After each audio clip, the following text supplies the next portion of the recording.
Muy buenas noches tengan todos los televidentes del Canal 2, el canal de nuestra gente. Bienvenidos al gran resumen semanal del informativo Nuestra Gente. Como siempre, aquí usted va a ver, a escuchar segmentos de los temas importantes que tuvimos que emitir en el informativo Nuestra Gente.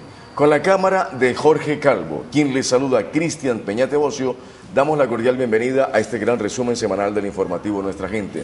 No olviden seguirnos a través de nuestra página web www.canal2.co www.canal2.co.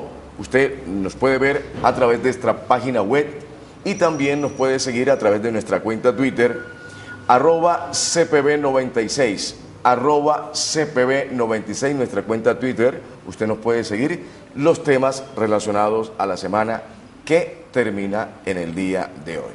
Así que vamos a una breve pausa y enseguida venimos con los temas trascendentales de esta semana. Ya venimos.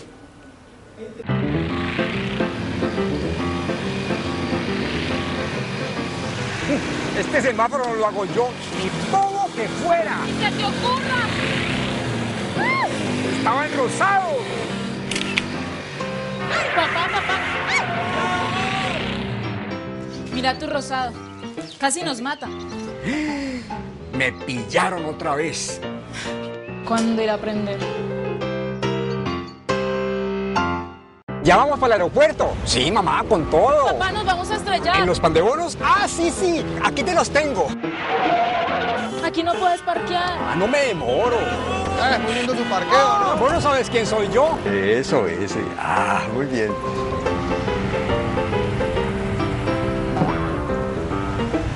No me digas más. ¿Todo por los antojos de su abuela? No, por parquearte mal. Me va a dejar el avión. ¡Taxi! ¡Taxi!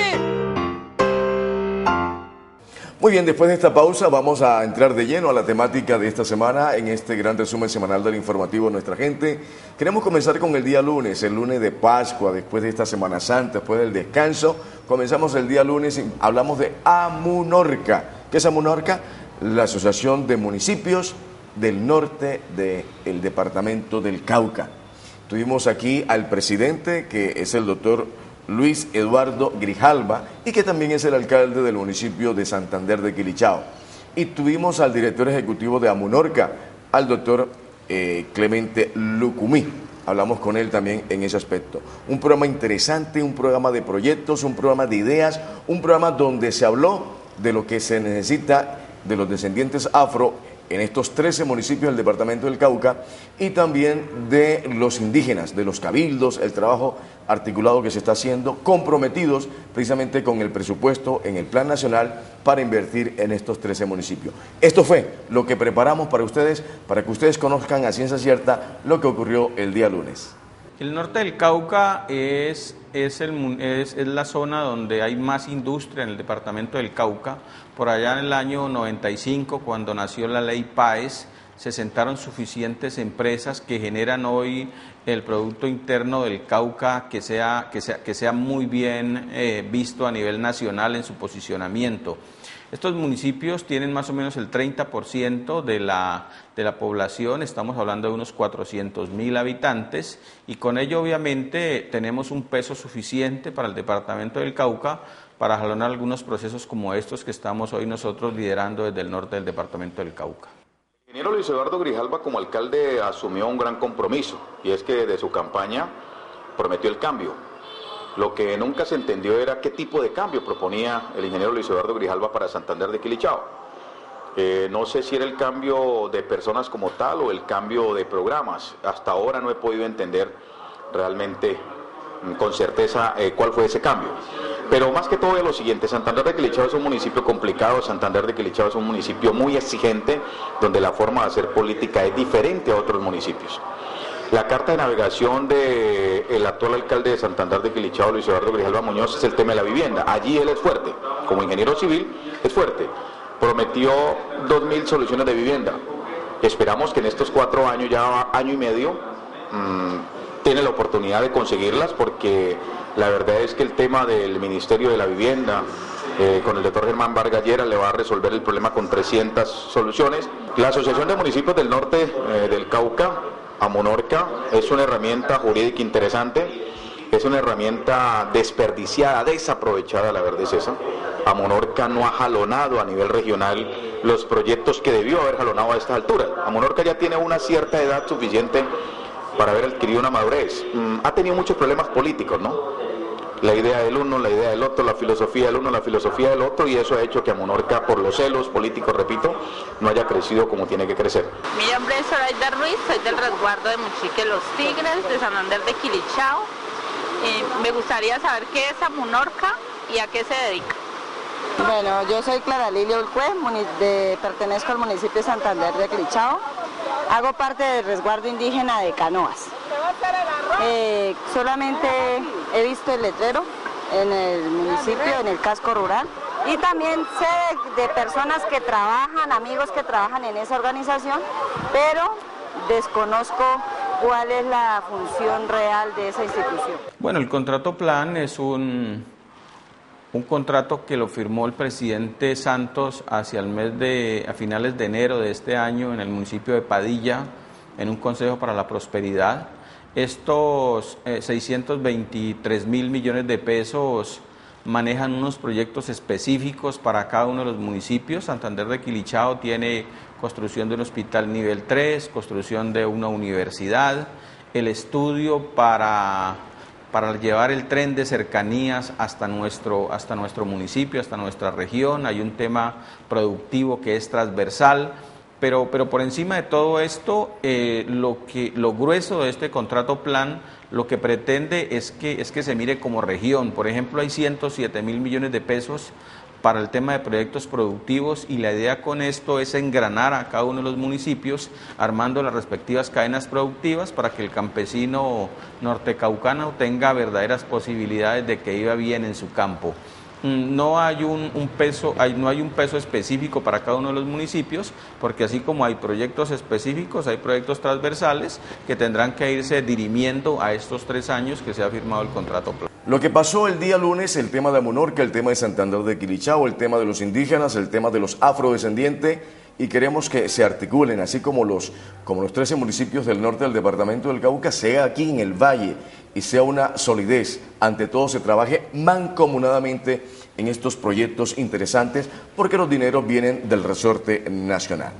Pasamos la página y vamos al día martes. Hablamos el día martes del tema de inseguridad.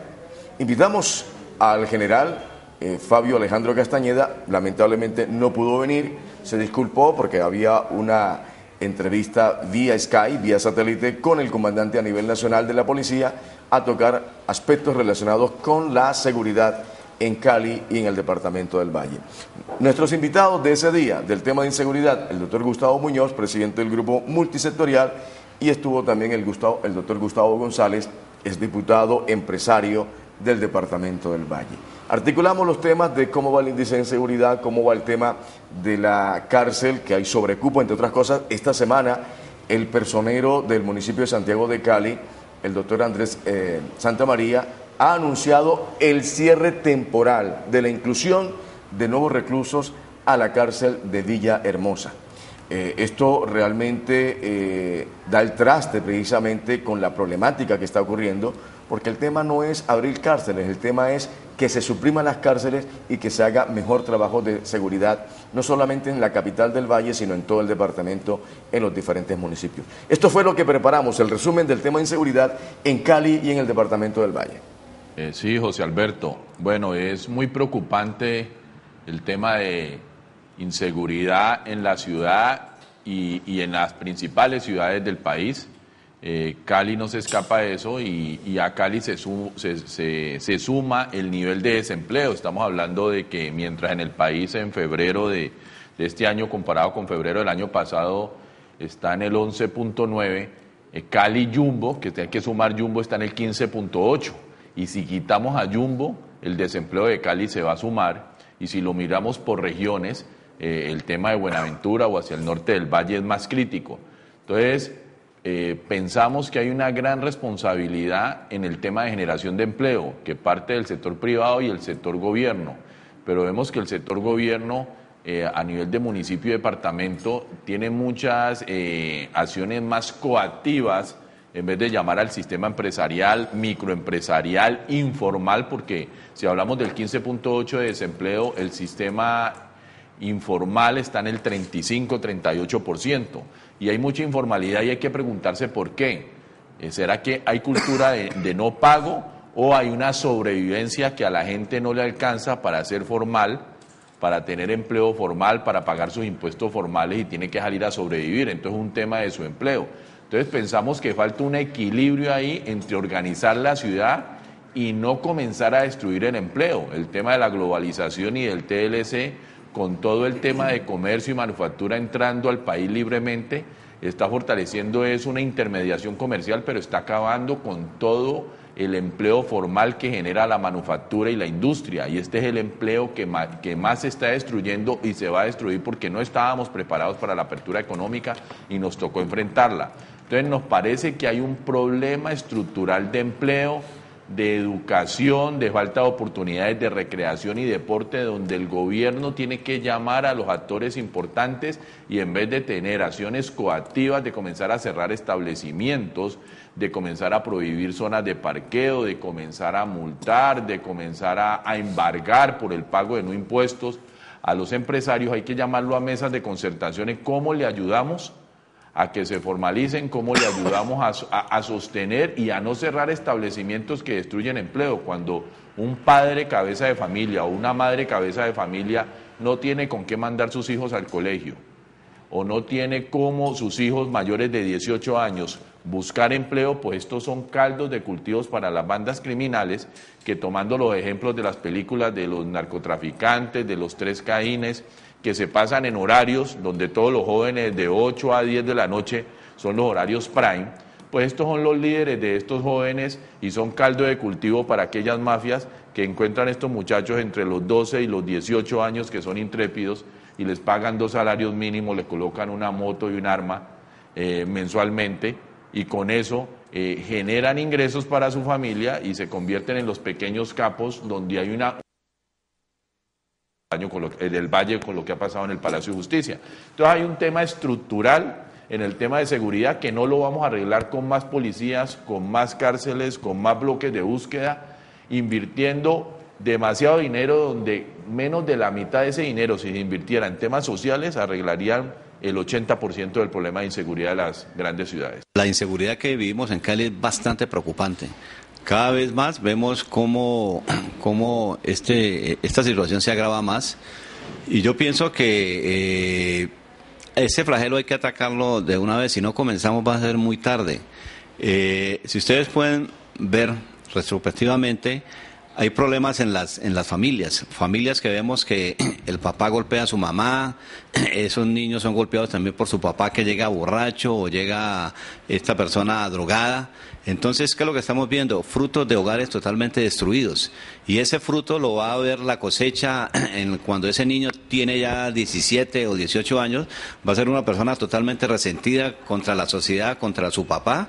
Y eso es lo que estamos viendo. Realmente esto es un flagelo que hay que comenzar a atacarlo ya.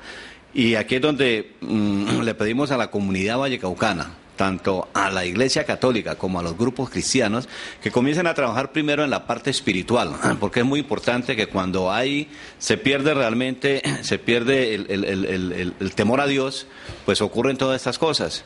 Entonces hay que trabajar en ese sentido de la parte espiritual con los hogares, donde hay un hogar que tenga temor a Dios, pero eso debe ir acompañado de unos planes sociales, donde la familia tiene que garantizarles unos ingresos para que esa familia con un temor a Dios pues pueda poder también trabajar y poder tener realmente un ingreso, y esto es lo que va a realmente cambiar la sociedad. Sí, desafortunadamente la política equivocada de las últimas décadas, como lo hablábamos hace un momento, ha generado que muchas personas hoy no tengan resuelta la situación de la manutención de sus familias, y esto pues está generando un tema de crimen, porque ante la desesperación muchas personas buscan ese mal camino y terminan mal. Entonces es un círculo vicioso. Lo que usted toca del tema del masivo puntualmente, Pues sí, digamos que en pro de la movilidad de Cali se han hecho unos esfuerzos importantes por modernizar el aparato del transporte. Esto ha tenido unos procesos muy críticos, una implementación difícil y pues lo vemos con esas consecuencias, digamos una mala negociación con los propietarios que están teniendo unos problemas digamos de ingresos que no han sido bien negociados y esto ha generado pues unas discordias a nivel del transporte. Esperemos por el bien de la ciudad de Santiago de Cali que este proceso del integrado, del masivo, en unos 5 o 10 años esté funcionando plenamente bien, porque si este proceso apenas lo estuviéramos empezando hoy sería lastimoso. Ya llevamos unos años, hay muchos errores, pero confío en que para la movilidad de Cali, por el bien de la ciudad, este sistema de transporte esté vigoroso en unos años y eso nos generaría mejor calidad de vida a los caleños. Yo creo que el gobierno municipal y los funcionarios tienen que mirar siempre el impacto social. Aquí no es hacer cumplir la ley porque así es la ley y se dieron los tiempos y hay que hacerlo. Ellos tienen que medir el impacto de sus acciones. Entonces el impacto de sacar 2.000 operarios o 2.000 motoristas, que cada motorista le generaba 5 empleos indirectos a los que cambian la llanta, a los que cambian el aceite, a los que lavan el carro, ya estamos hablando de 10.000. Y de esto se mantenían 5 familias, 5 personas por familia, entonces estamos hablando de 50.000 personas que se ven afectadas en una política de estas, y a pesar de que se hayan cumplido los tiempos, los funcionarios públicos no pueden llegar a implementar políticas porque así lo dice la ley, o porque se acabaron los tiempos, o porque esto hay que organizarlo en su afán de organizar una ciudad sin medir el impacto social. No es gratis que el alcalde de Cali y sus funcionarios tengan un nivel de popularidad bajo a nivel nacional, sabiendo que el alcalde y sus secretarios por hojas de vida y por perfiles tienen un buen perfil y pueden tener intenciones buenas, pero no están midiendo el impacto social de sus políticas por querer organizar la ciudad a un ritmo acelerado sin medir el impacto social. Los servidores públicos se tienen que acordar qué es ser un servidor público, que debe primar el bien general sobre el particular, que hay unos temas constitucionales, que debe haber un beneficio para el tema social y no pueden haber políticas policivas que agranden el problema. No podemos tener una ciudad limpia y organizada con menos tráfico, pero con un nivel de desempleo e insatisfacción mayor. Entonces creo que ahí ha habido una equivocación y por eso no es gratis el nivel de popularidad que a veces reclaman, por lo menos a nivel municipal, los diferentes funcionarios. El por qué si estamos trabajando y tratando de organizar, la gente no nos apoya en el nivel de popularidad, pero miremos los efectos de esas políticas a pesar de que haya intenciones de organizar la ciudad, organizar el transporte, organizar los parqueaderos. Ok, el tema de inseguridad es un tema que le compete a usted, mi estimado señor, mi estimada señora, mi estimado amigo que me está viendo, y nos compete a nosotros como medios de comunicación. Tratemos de colocar nuestro granito de arena al tema de la inseguridad por casa, el tema de los valores, el tema de los principios, el tema del respeto, el tema de educación y de la generación de empleo para que esas pandillas se acaben y se puedan disociar. Lo otro es que aumentar el pie de fuerza va a conllevar un conflicto, va a conllevar más muertos y no estamos de acuerdo, que es la posición que tiene el Canal 2, el canal de nuestra gente. A propósito, quiero decirles que nos pueden sintonizar en el canal 116 del cable operador en Cali y el canal 2 del cable operador Global Televisión. Pasamos al día miércoles. ¿Qué se le puede conceder y qué no se le puede conceder a la guerrilla en aras, en los diálogos de paz que se están celebrando en La Habana, Cuba? Ese fue el tema que tocamos. El único expositor que tuvimos aquí es nuestro gran amigo, el exdiputado Norberto Tascón, el director general, el doctor José Alberto, y este servidor, Cristian Peñate, donde hablamos de ese tema, qué se le puede conceder a la guerrilla y qué no se le puede conceder. Hablamos tratando de manejar esos aspectos relacionados, volviendo al tema de la educación, volviendo al tema de devolver las tierras, volver al tema de articular los diálogos y ampliar más las mesas de diálogos para que se le puedan conceder a la guerrilla unos puntos, pero también se le tienen que exigir a ellos otros puntos válidos en el caso de llevarlos al Congreso, en el tema de la democracia articulada en el gobierno de Juan Manuel Santos, el presidente de la República, y ante todo mirar la seriedad de estos diálogos de paz. Esto fue lo que preparamos del día miércoles, que en qué se le puede conceder y qué no se le puede conceder en el marco de los diálogos de paz a la guerrilla. Bueno, a mí me parece que el tema de las negociaciones que se vienen realizando en La Habana, Cuba, respecto al proceso de paz, de alcanzar la paz anhelada en Colombia, definitivamente pareciese que no tiene marcha atrás. Y en este relato que usted ha hecho, José Alberto, que si bien es cierto, se convoca desde hace mucho rato, porque es que este proceso ha venido manejándose, a diferencia, fíjese usted, de cómo se manejó el anterior proceso de paz en el Caguán, que fue más un show y fue más un proceso mediático. Hoy nosotros estamos viendo que el gobierno ha sido totalmente discreto en el manejo de las condiciones de este proceso de paz, hasta el punto que la primera condición para que no hubiese interferencia de los medios de comunicación y de personas cercanas a las partes fue trasladarlo o sacarlo de Colombia y llevarlo a un país donde pudiesen perfectamente confluir las fuerzas revolucionarias de este país, FARC, y el gobierno nacional, y pues precisamente Cuba fue el sitio escogido. Allí se ha hecho un acercamiento bajo primeros propósitos. Hubo, para hacer pedagogía, una primera etapa en la que se fueron definiendo cuáles serían los temas centrales de la discusión de esa mesa, y entre ellos pues afloraron el principal con el que la FARC ha luchado y ha convertido en el eslogan de lucha a través de esos 60 años de historia, que era la redistribución de la tierra, que hubiese una verdadera reforma agraria en el país, en razón a que muchas de las tierras de Colombia están en manos de algunas personas, y especialmente de personas que ni siquiera hacen producir la tierra y habían convertido eso en unos verdaderos minifundios. Pero también mucha tierra del país está sin utilizar, cuando en los centros poblados, por decir alguna cosa, o las regiones aptas para los cultivos, habían terminado convirtiéndose sencillamente en grandes potentados y especialmente grupos económicos y personas adineradas que en el país se habían apropiado de esa tierra. Complementado esto con el fenómeno del narcotráfico, que arreció contra ello y lógicamente logró que mucha de la tierra productiva del país quedara en manos de ellos como consecuencia de la gran cantidad de dinero que entra al país atenuada por el narcotráfico. Ese punto creíamos que era difícil de pasar por las posiciones radicales de las FARC. Sin embargo, hoy vemos cómo ya ese punto fue evacuado en su primera etapa, y vino un segundo punto que creíamos, o mejor, de los 5 puntos, el segundo, y creíamos que de ahí en adelante las cosas iban a ser muy fáciles.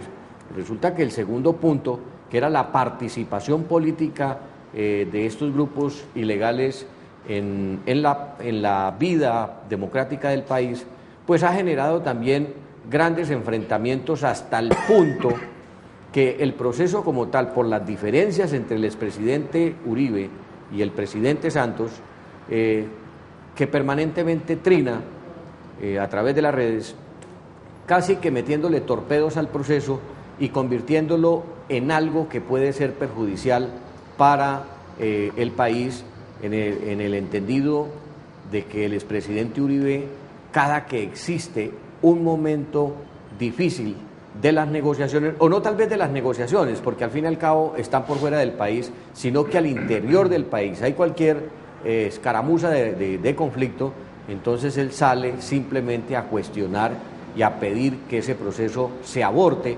para que siga el proceso de la guerra, que es lo que a él le dio pues la elección por 2 periodos consecutivos, y sobre todo pues que desangró al país de tal manera, sin dejar de medio que el conflicto en Colombia no es solamente de las guerrillas, sino que también al margen de ellas nacieron los paramilitares, nacieron los narcotraficantes y nacieron todas estas bandas criminales que fueron apoderándose poco a poco de espacios de la sociedad, que eso sería la continuidad de este proceso de la paz como posconflicto. Pero hoy estamos viendo que una gran dificultad radica básicamente en que no hemos podido todavía acercar. ¿Cómo va a ser esa participación de la guerrilla? Favorece el tema de lo que son las tierras, que ellos están pendientes de que lo primero que están mirando es la tenencia de las tierras. Ahí es muy importante lo que han ido trabajando el INCODER, la restitución de las tierras, la ley de víctimas, porque si no hay tierras, la gente ¿dónde va a sembrar? O todos los potenciales que les vamos a dar, que son semilla, riego, pero si no hay tierra, ¿en dónde? Entonces es un tema importante. Un tema también importante que ellos están diciendo es, no estamos peleando las tierras que están siendo productivas, que es el miedo de los grandes, que los grandes, las cañas. Entonces la gente es que nos van a quitar el cultivo de caña o de ganadería. No, lo que se está tirando a pensar allí, es decir, es las que están siendo subutilizadas, las que no están haciendo. Hay muchos terrenos abandonados. Ahí entra el tema de estupefacientes. Todos esos terrenos se pueden poner hacia los jóvenes, hacia la mujer rural. Es un tema muy fundamental. ¿Qué se le puede conceder y qué no se le puede conceder a la guerrilla? Lo que pasa yo en el tema agrícola, yo creo que hay que hacer una reforma agraria. Eso es fundamental, una reforma agraria desde la base. Lo que uno es lo que yo diría más que empoderarlos, a ellos empoderar a la comunidad que presente proyectos, a que se interese frente al tema agrícola, frente al tema de estudios, que la gente no está estudiando esos temas para que salgan del campo a la ciudad y de la ciudad vuelvan al campo. Es eso lo que yo creo, empoderar a la comunidad más que empoderar al tema de la guerrilla como tal, que es lo que están pidiendo ellos, ¿no? Ser solamente ellos la cabeza visible, es ahí donde yo diría. El tema de seguridad y máxime que es los procesos de paz son temas del gobierno nacional. En eso he sido sumamente preocupada, me preocupo en el sentido de ser una facilitadora, apoyar. Cuando fui alcaldesa también me cuidé, eso es de presidente, con su grupo asesor. Los alcaldes, los funcionarios de la gobernación, lo que debemos ser facilitadores y apoyo a toda esa política de consecución de la paz. Como colombiana, su consejo. Como colombiana, todos queremos la paz, pero ante todo no perder la seguridad que teníamos, de que no nos daba miedo de ir al campo. Apoyamos al señor presidente, de decirle que siga nuestra policía, nuestro ejército, que la ciudad denuncie la delincuencia, denuncie los atropellos y apoyar ante todo, en el caso del sector privado y sector público, generación de ingresos, porque se ve la situación un poco apretada y yo creo que lo que nos conduce más a la guerra es el hambre. Pues son preocupaciones, José Alberto, que no se pueden dejar de lado. Indudablemente el presidente de la Junta Negociadora, que es Humberto de la Calle, ha dicho, como usted lo ha manifestado, que el gobierno no va a aceptar republiquetas en medio de Colombia, que era lo que se le dio tal vez como figura a esto de las zonas agrarias que pide la FARC se formen. Pero también se ha dicho que hay que entrarle a esos grandes latifundios que tiene el país en manos de mucha gente, y es lo que tiene con escoriasis a muchas de las personas adineradas de este país y, por decir, terratenientes de este país. Porque es que, José Alberto y Cristian, no se puede pretender hacer una reforma agraria en los llanos orientales donde la tierra es baldía. La reforma agraria hay que hacerla donde se apoderaron de la tierra los grandes terratenientes, donde se apoderaron de grandes extensiones de tierra y sacaron al campesino casi que a la fuerza de ello. En otras palabras, tierras productivas. Tierras productivas, obviamente, sin dejar de desconocer que en este momento, fíjese usted la contradicción tan complicada. Por ejemplo, los grandes propietarios de los ingenios del Valle del Cauca hoy están migrando hacia los llanos orientales y son dueños de muchas extensiones de tierra que las están comenzando a diversificar, pero básicamente con el cultivo que ellos saben manejar, que es efectivamente la caña. Pero también todo está orientado a un despropósito diferente. Entonces, cuando la guerrilla habla de que hay que hacer una especie de reforma agraria, y esa reforma agraria tiene que darle de nuevo al campesino colombiano la oportunidad de tener la tierra, porque es que no nos pueden decir que al campesino lo sacaron a la brava de la tierra. por el conflicto, lógicamente, el enfrentamiento del ejército con la guerrilla o el enfrentamiento de los paramilitares con la guerrilla, etcétera, de cualquier manera, pero finalmente el sándwich fue el campesino colombiano el que quedó en él, y ese trata como de salir adelante y trata de apoyar a alguien que lo defiende, porque es que quien debería defender al campesino es el Estado. No es formarse fuerzas al margen de la ley, es el Estado quien tiene que darle la oportunidad al campesino de que no se vaya de su tierra. Y para que no se vaya de su tierra, fíjese lo que acaba de pasar con los cafeteros. Ellos dicen, nosotros queremos seguir produciendo café, no nos queremos ir de la tierra, pero por favor, ayúdenos, gobierno, subsídienos hoy que estamos mal, subsídienos hoy que la carga de café no alcanza siquiera para pagar los gastos mínimos del funcionamiento de estas pequeñas propiedades. Pero amén de eso, yo comparto, el Estado no se puede quedar inhóspito ni puede quedar expósito ante las exigencias de unos grupos que no le pueden poner condiciones constitucionales de territorialidad.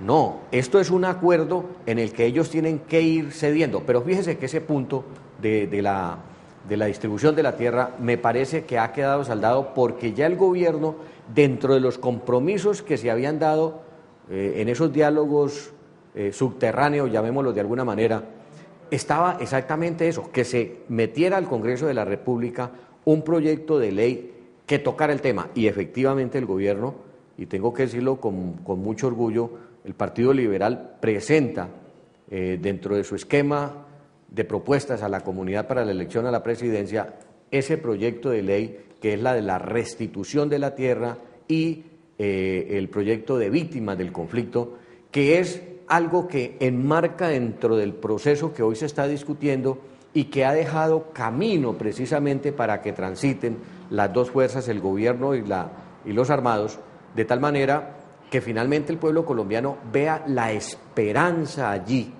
de que el conflicto, por lo menos en el campo, va a terminar. Bueno, yo creo que es un tema de alto nivel, digamos, del gobierno nacional que viene trabajando en las mesas de concertación.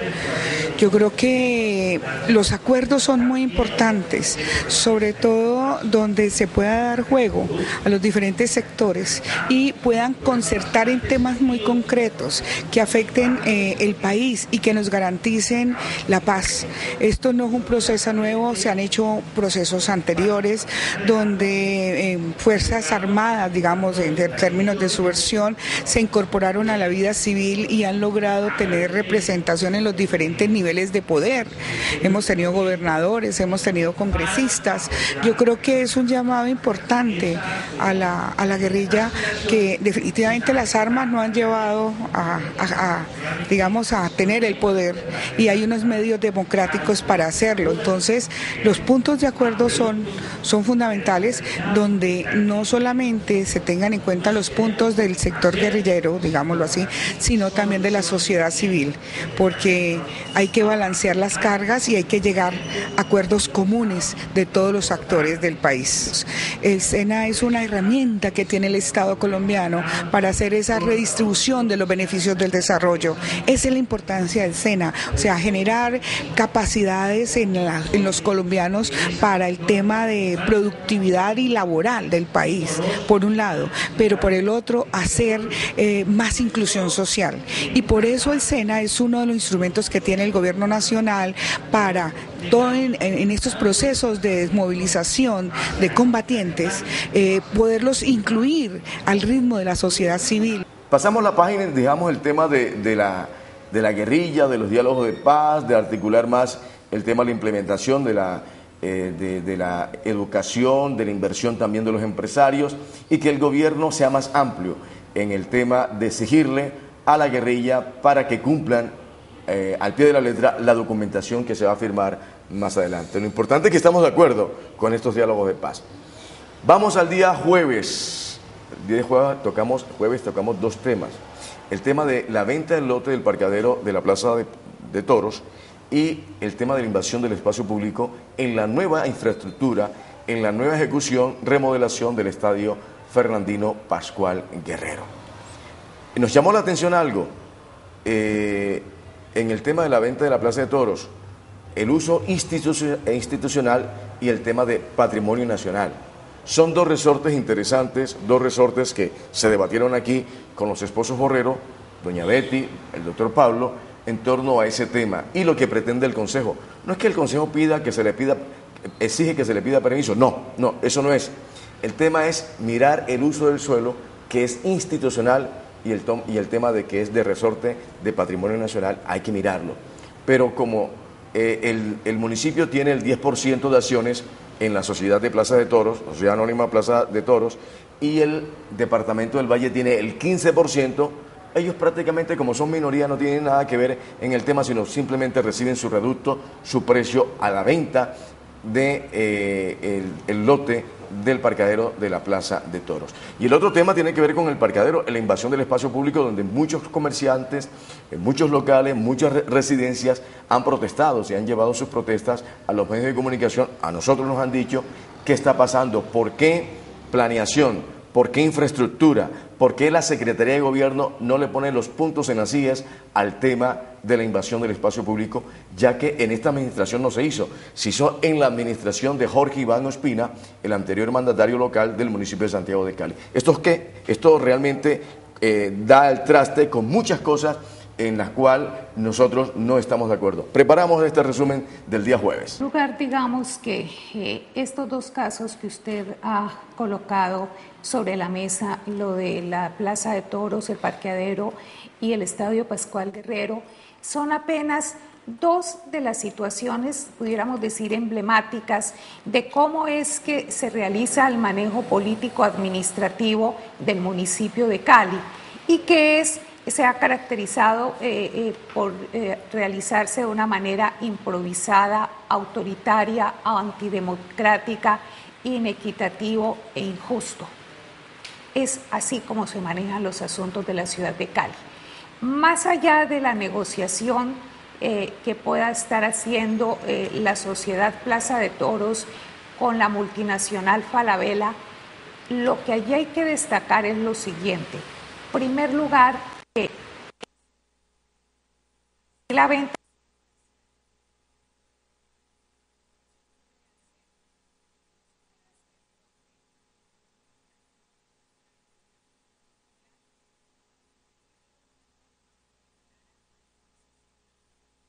Parque Carvajal, y lo prohíben normas de patrimonio.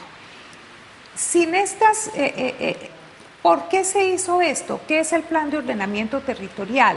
Es ordenar el territorio en función de la movilidad, del espacio público, del medio ambiente, de los servicios públicos, del patrimonio.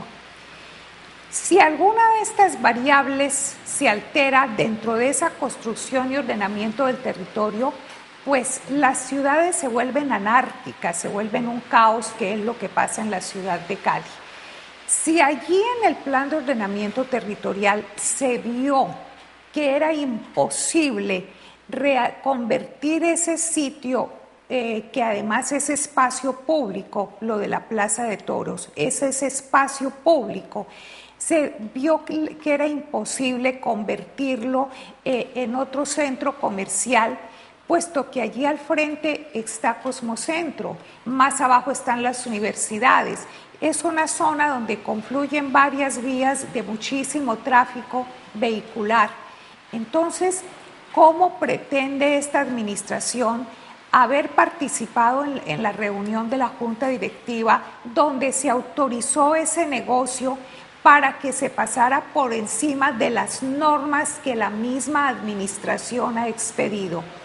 Y la solución, señores televidentes, no es lo que algunos dirigentes plantean, de que eso tenía que haber pasado primero por el Consejo Municipal para que el Consejo Municipal autorizara el cambio de uso de suelo.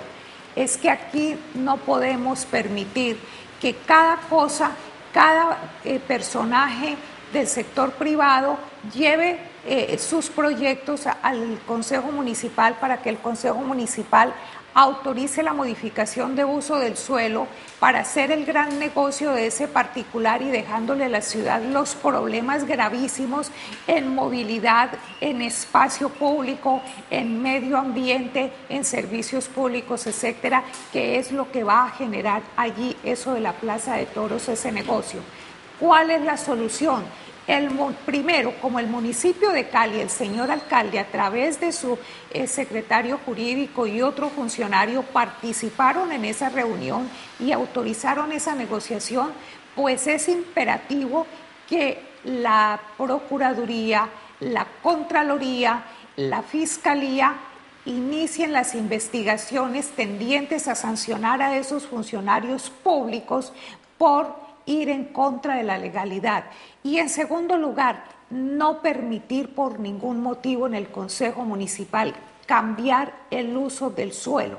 Allá los señores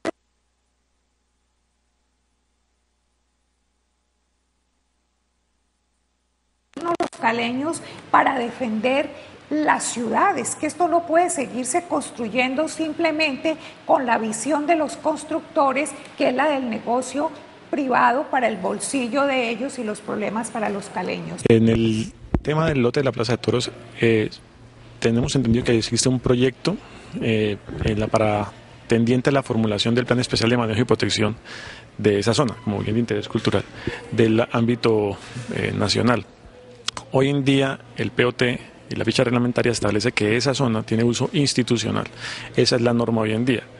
Sin embargo, en el marco de la norma nacional vigente, una propuesta de un plan especial de manejo y protección que viene del Ministerio de Cultura como ente superior de los temas patrimoniales, que regule usos de forma diferente al POT, deben ser acogidos por la normativa municipal. Entonces, hoy en día no existe ese instrumento, ese PEM adoptado. Es un proyecto que pueden estar formulando, pero hoy en día no existe.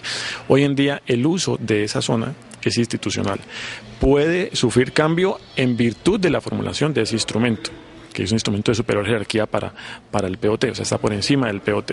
Pero hasta tanto ese instrumento no sea adoptado como proyecto y aprobado por el Ministerio de Cultura, el uso sigue siendo institucional. Se pretende vender un lote de 33.000 metros cuadrados para construir allí un centro comercial, y nosotros hemos advertido a la sociedad Plaza de Toros de que ese sector tiene una afectación doble. En primer lugar, una afectación por el tema de que es uso institucional, y en segundo lugar por el tema de que es monumento nacional. En la Constitución Nacional, artículo 313, numeral 7, está clarito que quien debe dictar y quien debe normatizar, regular los usos del suelo es el Consejo. Así que ahí no se puede construir un centro comercial mientras no se desafecte el bien. Hemos citado precisamente al director jurídico y al doctor Otoya, al doctor Nelson Garcés, para que nos expliquen cuál ha sido su actuación dentro de la sociedad anónima. Por supuesto que ellos han dado algún tipo de explicaciones, algunas válidas, otras no, pero nosotros entendemos que en una sociedad anónima se vota y se toma decisiones por mayoría.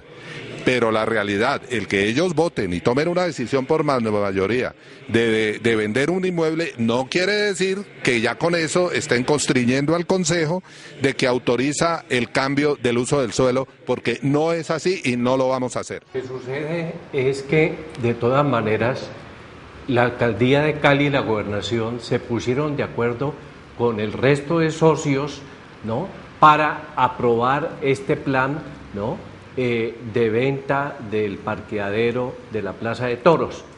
Esa es la realidad, y eso se demuestra muy claramente pues con las actas de la asamblea, en donde tanto los representantes del municipio como de la gobernación aprobaron pues ese negocio con la multinacional Falabella. Ahora, mire, esto demuestra una vez más que en este gobierno y en los anteriores el respeto a la legalidad no existe en la ciudad de Cali. Aquí se pasan, como se dice popularmente, por la faja, ¿no?, las leyes y los decretos nacionales y los propios acuerdos municipales para satisfacer intereses particulares. porque en este caso se trata básicamente es de un negocio particular. Con la venta del parqueadero no se va a resolver un problema de la ciudad, ¿no?, sino que se va a atender unas necesidades de unos particulares que han encontrado la solución de su problema comercial con la adquisición de ese predio, precisamente al frente de otro predio, con lo cual usted comprenderá fácilmente, y la opinión pública se puede dar cuenta de eso, que va a haber una gran congestión vehicular en ese sector, porque ya con lo que hay, pues se presentan toda clase de congestiones y de problemas de circulación y de tránsito. De tal manera, pues, que aquí lo que estamos viendo es una violación del plan de ordenamiento territorial, de los acuerdos en donde se definió que eso era patrimonio público. Y desde luego, pues, una negociación que se hace incluso por fuera de el Consejo Municipal, que es la entidad que podría en un momento dado considerar, pues, el cambio del uso del suelo. Desde luego, el problema no es simplemente legal, el problema es de conveniencia, ¿no?, porque están de por medio otros elementos. Muy bien, esto fue lo que ocurrió el día jueves relacionado al tema de invasión de espacio público en el estadio Fernando Pascual Guerrero y también el tema de la venta del lote de la Plaza de Toros. Pasamos la página y vamos al día viernes, el último día de la semana, en el informativo Nuestra Gente. Hablamos de los temas de la Agenda de Ciencias, Tecnología e Innovación 2013-2015, donde el doctor Cristian Garcés fue nuestro invitado de honor en esta oportunidad, secretario de Planeación Departamental, el doctor Paco, que es un empresario de España que estuvo acompañándonos, y por supuesto estuvo nuestro gran penalista David Andrade. Hablamos sobre ese tema de la inversión de más de 67.000 millones de pesos al tema de innovación, donde las universidades, empresas privadas, empresas estatales están dando a conocer digamos, estos proyectos para invertir, y donde los dineros de regalías se van a hacer allí como una realidad en el, digamos, mandato del señor gobernador Uweimar Delgado Blandón. Hay que decir además que estos proyectos son viables a través de universidades donde el doctor Ramos, que es el rector de la Universidad del Valle, es uno de los que lidera a través de las universidades estos proyectos bandera a través de los observatorios de ciencias, los observatorios de investigación, y donde se pretenden ser realizables los proyectos presentados, que fueron más de 12 proyectos los que se hicieron presentes durante esta semana en el Salón de Gobernadores del Palacio Departamental del Valle del Cauca. Veamos el resumen del día viernes en torno a este tema de innovación, de tecnología y de ciencia. De acuerdo a la ley, deben impulsar el desarrollo económico y social del Valle del Cauca. Por eso debemos buscar que estos proyectos tengan el mayor impacto. Una noticia muy interesante para los vallecaucanos, que a veces nos quejamos de que no tenemos liderazgo compartido, que el canibalismo de nuestro departamento nos afecta todos los días.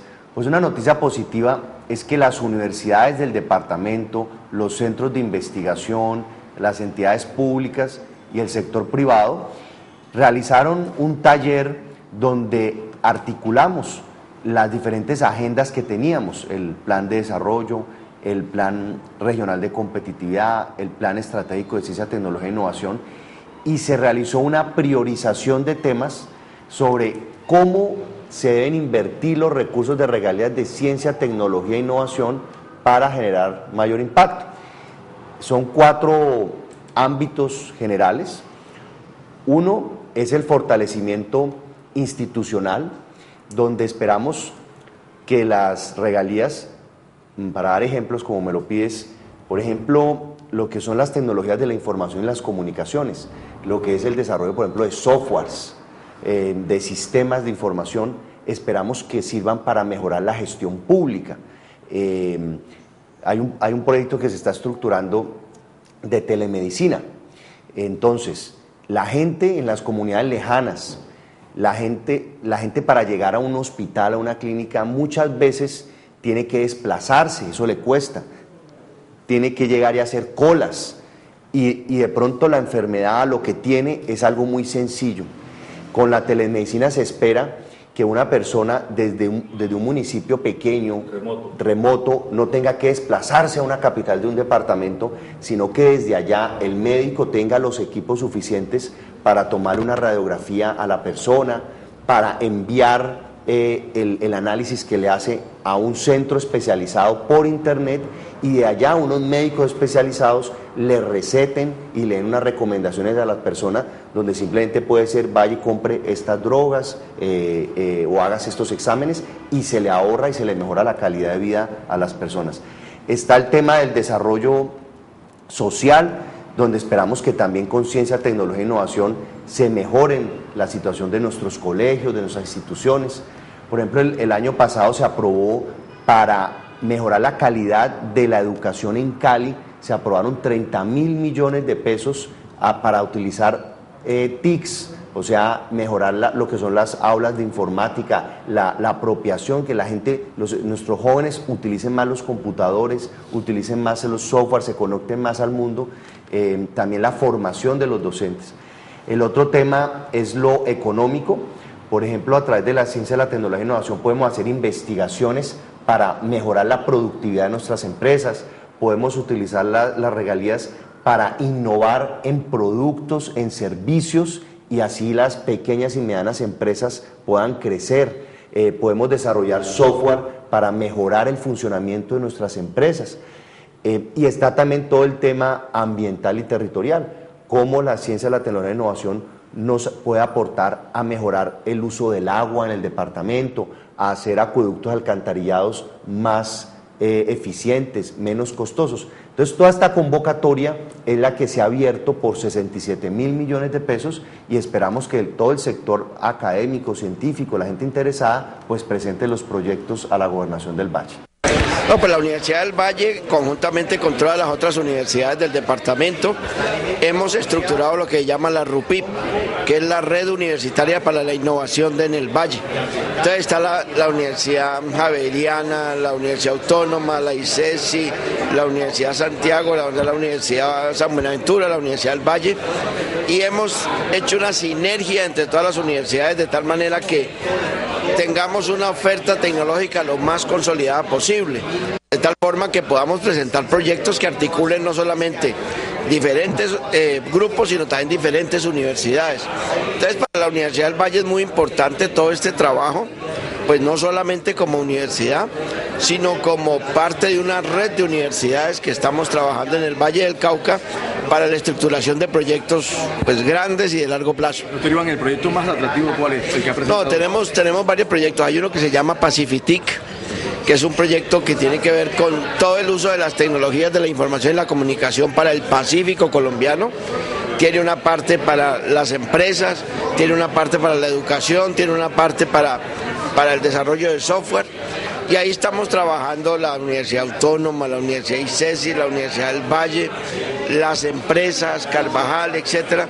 Entonces, pues digamos, como universidad estamos aportando nuestro conocimiento, nuestra capacidad a nuestros grupos, pero no somos los únicos. Hay otras universidades y hay otras entidades que están ayudando a estructurar proyectos de gran... Bueno, José Alberto, lo primero es que hay que celebrarlo, porque está en la agenda pública.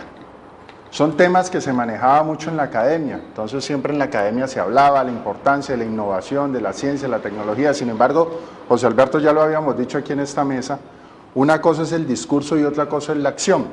Entonces nosotros hemos hablado de la importancia del Pacífico colombiano, la importancia de Buenaventura, y nos echamos unos discursos los berracos, pero en la ejecución de política, entonces lo importante es la zona andina, lo importante es Bogotá, lo importante es Medellín, y el Pacífico ya no queda allá. Entonces, lo más importante aquí es que en la agenda pública aparece la ciencia, tecnología e innovación, que eso ya debe salir, y es parte de la labor de ese programa que tenemos que hacerlo, debe salir del campo de las universidades, de allá, de estar encerrado en unos profesores hablando sobre el asunto, para que se vuelva un tema de ciudad, para que los medios de comunicación, para que la comunidad entera.